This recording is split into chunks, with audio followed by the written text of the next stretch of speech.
Representation of race and ethnicities in American television has always been a subject of controversy. During and before the 1960s, the majority of people who appeared on American television programs were Caucasian. Being white was presented as normal in all sorts of programs, including news, sports, entertainment, and advertising. The few minorities that did appear on television programs tended to be presented as racial stereotypes. In 1964, the introduction of the Civil Rights Act, which ended segregation on the grounds of race in the USA, changed the way in which some white Americans seen ethnic minorities. It was a time for change. American TV was developing and adopting more progressive and accurate forms of portrayal, mainly of the African American population. One such show was CBS's East Side, West Side. This show tackled issues of urban life in the city of New York through the perspective of Neil Brock, a community social welfare officer, and his assistant Jane Foster. Cicely Tyson, the actor of Jane Foster, is considered to be the first ever African American to star in a leading role within a television drama in America. This show was ahead of its time, diving deeper into social and political issues that no television show had ever done before. I'm going to focus on a specific episode from the East Side, West Side called Who Do You Kill? The plot for this episode was ripped straight from the headlines when a young black girl was bitten by a rat in her crib. The episode follows the parents of this young girl who are having to balance their financial troubles as well as come to terms with the death of their daughter. The show deals with racial prejudice in a workplace when the young girl's father, played by James Earl Jones, seeks employment outside of menial labour jobs. He's constantly rejected because of the employment system that doesn't allow for persons of colour to obtain the working qualifications to apply for the job. This episode gives an insight into the real-life struggles of race and the poor living conditions in the inner-city ghettos. It provided Americans across the country with an insight into the invisible poor. The invisible poor were a group of people left behind from the nation's economic growth from post-World War prosperity. These people are represented by the sick, disabled, old, the minorities of colour, and the members of female-headed families. This show was one of the first to shed light on the social deprivation of black persons in television.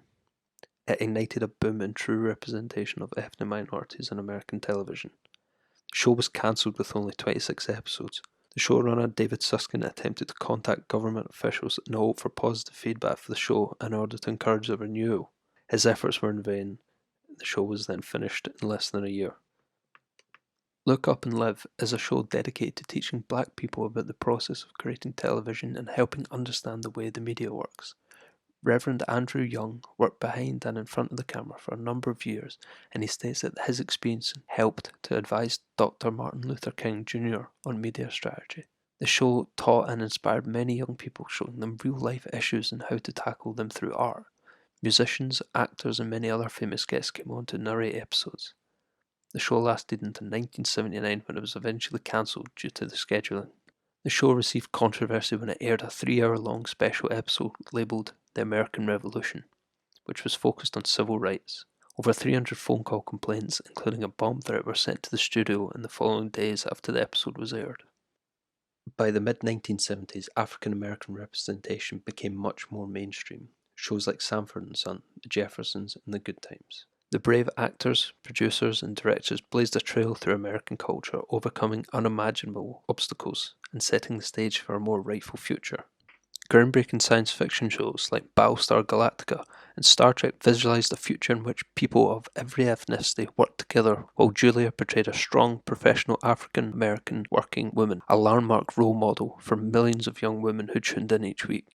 These shows were all working together to inspire the next generation of people to believe in an equal future for all. The 1977 television show Roots was a groundbreaking example of the power that a majority black cast can have in an American TV series. It became massively popular across the 8 nights that it was shown, captivating over 130 million Americans. Roots educated the ignorant white population to the atrocities of the slave trade, with 120 million of the viewers being white.